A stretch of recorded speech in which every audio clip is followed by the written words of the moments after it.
All right, here with the former pro and head basketball coach of the Norfolk Collegiate Oaks, Junior Burrough. His team went today 86-69 over Armstrong as they keep rolling along here. Coach, coming in, you guys knew this team from Richmond. Athletes, pretty tough-minded group, but you jumped on them and didn't let up. Well, what did you like in that first part of the game? Right, I think the focus from our senior groups, our guard lady, obviously Jordan, Nick Howlett, we have Nathan Tabitha. We have a really good group of starters, and they got out on them. We've heard about Armstrong. We know how hard they play, and they played a game yesterday. So it's kind of to your advantage when you come to these tournaments and you want to jump on top of the other team because they had to travel down. And it's unfortunate for them, but it's an opportunity for us to take advantage of that. And I think we did a good job from the very beginning with the pressure we put on them and giving us an opportunity in transition. Well, I haven't seen you guys play much this year, just a little bit on film, but live I've seen your teams in the past, and then before you got there, Norfolk Collegiate. With that being, the fatigue aspect, but you guys really your transition game, has that been going like that all year long, or has it been really extra elevated today? Well, it's part of the culture we've tried to put in there for the last couple of years, myself and my assistant coach, Antonio Jones. We've been talking about it from the JV level all the way up, just trying to get the ball up the floor, trying to advance it, and making defenses change positions and stuff like that. So we've done a good job of that, and now we've found some players that fit the mold very properly. So we found a couple of guys that can catch the ball off the rebound and turn us into our offensive endeavor. So that's really been the biggest thing we've been able to do with Tristan Howell, Jordan Battle, and a couple other guys. Yeah, well, every coach says like they got the best senior duo or trio in there. You got arguably, two of the best with Jordan. Let's start with Jordan Battle, 29 points, 11 rebounds, 10 assists today. What do you like most about his game, and kind of sell him to the schools next level, because he's kind of being slept on for probably the college level? Yeah, I think he's been criminally under-recruited.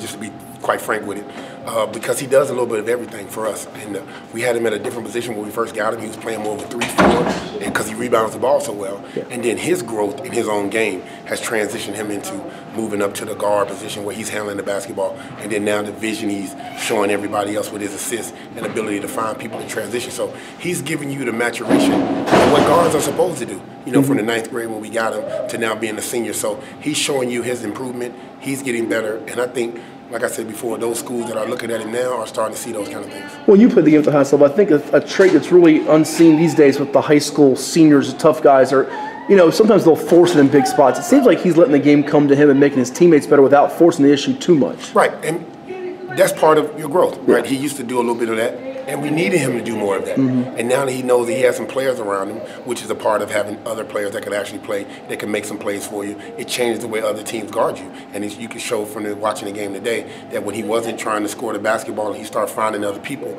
now they have to guard him one-on-one. And he did a great job of seeing that. And of course, a couple of times in the game and communicating with my assistant coach, you could see that they were having he could start to see how they were changing the way they would guard him in the 2-3, and that's when he started getting out of the ball, and then he started making his own shot, which changed everything for us. Yeah, recognizing the defenses and adjust to it. I think he finished up with about 18 points, 14 rebounds. Tristan Howell, tell me more about him, because he kind of popped early on in this game. Right. The athleticism he's rebounding the basketball with out of his area, and he changes from transition from our defense to our offense, and he does a great job of that. He's always looking up the court, and I think that really helps us too, because he's 6'7" now. He's almost. And he's a wing player that can put the ball on the ground, so that really, really does change what we're able to do, especially the way he rebounds. Have you got many calls about him? Because, you mentioned he played some 3-4, right? Yes, absolutely. He gets a lot of calls, and there's some of that Division II, that lower Division I stuff, and I think also he's one of those kids that should be recruited by a little better group of guys. More than 20 wins in the year, last two for your appreciative time. You only lost once. What did the team kind of learn, and you as the coach learn about the one time you did get beat this year? Well, it's always a wake-up call when somebody comes out and beats you up pretty good. I don't think we were ready to play that day, to be honest with you. Okay. We shot the ball very poorly, but the thing I like about it the most is we were able to come back a day later and play a team that was higher ranked. And we were able to come out and beat Sidwell Friends, and I think that's the wake-up call that this basketball team needs. Now, what happens in this scenario as we get on, that stuff starts to go win in advance, right? You have to be focused in, and you got to be ready for everybody. You don't take anybody lightly, and I think we did a great job today of making sure we came out focused and played against Armstrong. Yeah, not looking ahead to what's a big game coming up on Tuesday. Cape Henry, you guys both are, among other teams too, to the TCIS contenders. Your thoughts on that matchup and what you need to do to come out and be successful? Well, just being quite honest, Coach Hall has been the benchmark for this conference for a long time for me. I'm a big fan of his personally, and he's always been very classy when it comes down to just being around him and giving me information as a young coach like I am. So the thing about him is that we have to come out ready to play. I don't think we've ever had a situation where we've had actually more talent or just as much talent as them in these last few years we've been able to play them, but we've always played them tough because style makes fights, as you know.